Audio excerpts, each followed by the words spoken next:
Guys मैं अभी तक दिल्ली में था और मैं बहुत दिनों से अपने घर आना चाहता था और मेरी फैमिली भी परेशान हो रही थी कि बेटा तू कैसे आएगा। मतलब सब टेंशनाइड थे और कुछ कुछ मैं भी था कि यार मैं भी कैसे जाऊंगा। और ये इस समय ऐसा टाइम चल रहा है कि फैमिली के साथ ही होना बहुत ज़रूरी है, आप लोगों को खुद पता होगा। और मैंने पूरा जो 58 का लॉकडाउन था वो पूरा ही दिल्ली में बिता दिया। लेकिन फाइनली मेरे पास रात में एक बार मैसेज आया कि आपकी जो ट्रेन है वो कल है, और रात को 1 बजे मैसेज आया। और भगवान की दुआ से मैं उस टाइम पे जग रहा था, तो मैंने तुरंत अपना बैग पैक करके मैं निकला वहाँ से।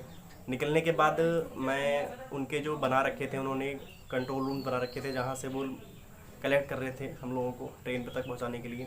मैं वहाँ पे गया, वहाँ पे मेरा बाकायदा टेम्परेचर चेक किया गया, जैसे स्कैनिंग होती वो की गई। उसके बाद मैं वहाँ से मुझे बस में बिठाया गया, मुझे हज़रत निज़ामुद्दीन स्टेशन पहुँचाया गया। और उसके बाद वहाँ पे ट्रेन चली है मेरी 5:30 बजे ट्रेन चली है। और 5:30 बजे ट्रेन चलने के बाद 11:30 बजे मुझे बरेली पहुंचाया गया। मैं 11:30 बजे बरेली पहुंचा और वहाँ पे मुझे चेक किया गया कि कहीं मेरे सिम्टम्स तो नहीं है, ऐसा कुछ तो नहीं है कि मुझे कोरोना का कुछ भी हल्के भी सिम्टम्स हैं। अगर होते वहाँ पे तो पता चल जाता। और वहाँ पे उसके बाद अगर थोड़ा भी उन लोगों को लगता है कि इसको थोड़ी सी भी दिक्कत है तो वहाँ पे चेकअप के लिए भेज देते थे। लेकिन वहाँ पे भी मैं ठीक ठीक रहा। बरेली में 11:30 बजे उतरने के बाद मुझे वहाँ पे बस मिली, और वो मेरा जो घर है वहाँ तक मुझे बस नहीं मिली। पीलीभीत डिस्ट्रिक्ट जो पड़ता है, मेरे जो पड़ोस डिस्ट्रिक्ट है लखीमपुर खीरी डिस्ट्रिक्ट के पास, पीलीभीत डिस्ट्रिक्ट तक मुझे बस मिल गई। तो मैं सोचा कि वहाँ निकलता हूँ। बरेली का सिस्टम क्या था कि अगर 20+ सवारियाँ होंगी तब तो आपको बिठाया जाएगा, आपकी वो वाली बस चलेगी। एग्जैक्टली नहीं बिठाएगी। वहाँ पे मुझे बहुत वेट करना पड़ा। और फाइनली क्या हुआ कि सुबह यही टाइम होगा 7:30-8 का, मैं वहाँ से निकला। वहाँ से निकलने के बाद मैं पीलीभीत में आया। पीलीभीत में भी यही इशू हो गया, वहाँ पे भी स्कैनिंग हुई मेरी, वहाँ पे भी सब कुछ ठीक हुआ। मुझे कोई दिक्कत नहीं हुई। और वहाँ पे मुझे क्वारंटाइन का जो एक वो नहीं होता है, टैग नहीं होता है, वो मेरे हाथ पे लगा दिया। आप लोग देखिए ये। उसके बाद मैं वहाँ से निकला तो मुझे पूरनपुर तक फिर से एक बस मिल गई। और पूरनपुर के बाद मुझे बताया गया कि अब मेरे पास कोई सवारी नहीं है, अब आपने खुद घर से सवारी मंगा लीजिए। तो मैंने अपने फैमिली को फ़ोन किया, मैंने मामा जी को फ़ोन किया, मामा जी गाड़ी लेके आए। उसके बाद मैं गाड़ी में घर आ गया। तो घर आने के बाद मैं बहुत ज़्यादा थक चुका था, तो मैं घर आया और अपनी फैमिली से मिला। मुझे बहुत अच्छा लगा, सच बता रहा हूँ, मुझे बहुत अच्छी फीलिंग आई। पापा मम्मी से मिला। एग्जैक्टली क्या था, मैं बहुत दिनों बाद इस बार घर आया था। 3 महीने 4 महीने हो गए थे मुझे। नहाया, उसके बाद खाना खाया, और क्या था, मैं सो गया अपने घर के बाहर ही। अपने घर के बाहर सोने के बाद मेरा गांव इतना ज़्यादा इंटेलिजेंट है, आप हम लोग को बताऊँ कि अब मैं दिल्ली से आया था और गांव इतना ज़्यादा इंटेलिजेंट था कि लोगों ने सोचा कि दिल्ली से आया है तो हो सकता है इसके कोई कोरोना हो। एग्जैक्टली उन्होंने यही नहीं सोचा कि अगर दिल्ली से आ गया है तो कम पॉजिटिव कैसे हो सकता है। ये इतने चेकअप हुए, इतनी रिपोर्ट आई, इतना सब कुछ हुआ है, उसके बाद ही तो ये पहुंचा यहाँ तक। ऐसा कौन सा सिस्टम है जो मुझे ऐसे छोड़ देता। एग्जैक्टली फिर भी उन लोगों ने इतना अच्छा सोचा। मैं उन लोगों की दायित्व और धन्यवाद बोलता हूँ आप लोगों को कि आप लोग मेरे बहुत ही शुभचिंतक हैं। पता नहीं कौन कौन सी अफवाहें फैलाई कि मुझे कोरोना हो गया है, या पता नहीं क्या क्या सी बातें बोली। आप लोगों का धन्यवाद जो आप लोगों ने मेरा इतना ख्याल रखा, आप लोगों ने मेरे बारे में सोचा। हालांकि मुझे कुछ था भी नहीं और मैं अपने घर पे क्वारंटाइन था। उसके बाद भी लोगों ने पता नहीं कौन कौन सी अफवाहें उड़ाई, पता नहीं कौन कौन सी बातें बोली मेरे लिए। कि मेरे पास लोग आ रहे थे, मेरे पास कॉल्स कर रहे थे कि क्या भाई तू बीमार है, तू क्यों है, क्या है। मैंने कहा भाई मेरे पास सर्टिफिकेट है, मुझे सरकारी सर्टिफिकेट दिया है कि आपको कोरोना नहीं है, आप पॉजिटिव नहीं है।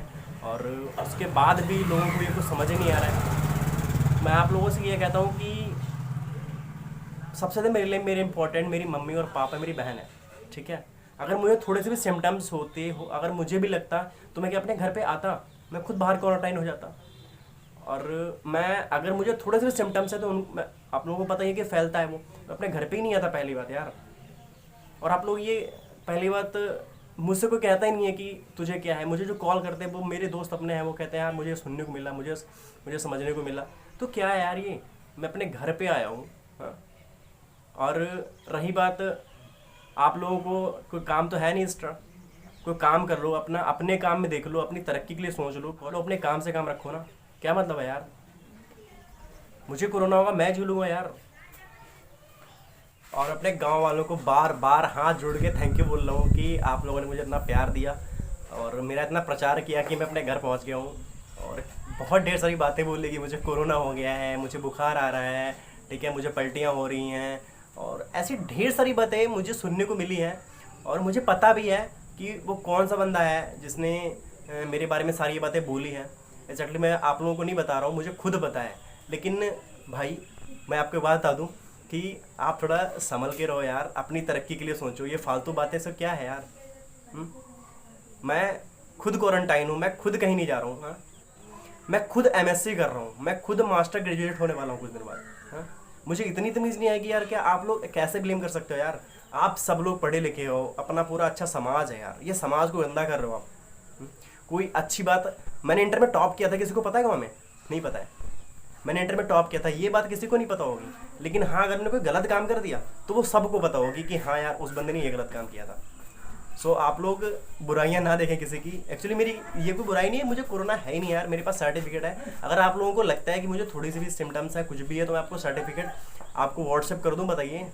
मैं अपना जो मेरे पास ठप्पा हाथ में लगा है, मैं आप लोगों को व्हाट्सएप कर दूँ कि मेरा होम क्वारंटाइन में मुझे ठप्पा लगा है। मुझे बाकायदा मुझे सरकार ने मुझे प्रोवाइड किया है कि आप घर जाइए, घर पर आराम से रहिए। मैं वैसे ही नहीं आ गया, मुझे अपनी फैमिली से बहुत ज़्यादा प्यार है। आप लोगों से कहीं ज़्यादा मुझे अपनी फैमिली से प्यार है यार। मैं अपने आप को बाद में रखता हूँ, अपनी मम्मी पापा बहन को पहले सोचता हूँ यार कि उनको लोगों को कुछ ना हो। तो यार ये कौन से आप लोग बकवास फैला रहे हो यार। और जो आप लोग फैला रहे हो, मैं फ़िलहाल किसी को कुछ कह नहीं रहा हूँ। लेकिन धन्यवाद बहुत बहुत आपका कि आप लोगों ने मुझे गाँव में आया, आप लोगों ने मुझे बहुत अच्छा स्वागत किया। थैंक यू सो मच आप लोगों को। और आप लोग प्लीज़ अपना काम देखिए, अपनी तरक्की कीजिए, अपनी अपनी फैमिली में ध्यान दीजिए, ठीक है। बस इतना ही कहना चाहता हूँ। सॉरी, मैं गांव में आ गया हूँ, तो आप लोगों की जो वीडियो रिकॉर्डिंग है अच्छे से नहीं हो पाई है। और ये पीछे लोकेशन है, मेरा घर है ये ऐसे टूटा फूटा, तो आप लोगों को नहीं दिख रहा होगा सही से। और बाकी अगर आप लोगों को कुछ बुरा लगा, सॉरी। बाकी ये वीडियो मैंने खुद अपने लिए बनाया है, अपने जो गाँव वाले हैं उनके लिए बनाया है। और बाकी आप लोगों को इस वीडियो से सीख मिली होगी कि यार कैसे कैसे लोग होते दुनिया में। चलो, मैं कुछ नहीं कह सकता उन लोगों को, जो फालतू बातें करने वाले लोग होते हैं वो करते रहते हैं, ठीक है। और क्या है, अगर दोस्तों आप लोग नए हो, मेरा वीडियो पहली बार देख रहे हो, तो सब्सक्राइब कर लीजिएगा। और मैं हमेशा व्लॉग देता हूँ, मूवीज़ के रिव्यूज़ देता हूँ, ठीक है, और कुछ न्यूज़ देता हूँ। तो आप लोग इन तीनों चीज़ों के लिए आप लोग मेरे चैनल को सब्सक्राइब कर सकते हैं, ठीक है। और नेक्स्ट वीडियो जल्दी आएगा, क्वारंटाइन में ही हूँ मैं, तब भी आप लोगों को वीडियो देने का ट्राई करूँगा, ठीक है। मिलता है आप लोगों को कोई जल्दी वीडियो में, तब तक के लिए बाय।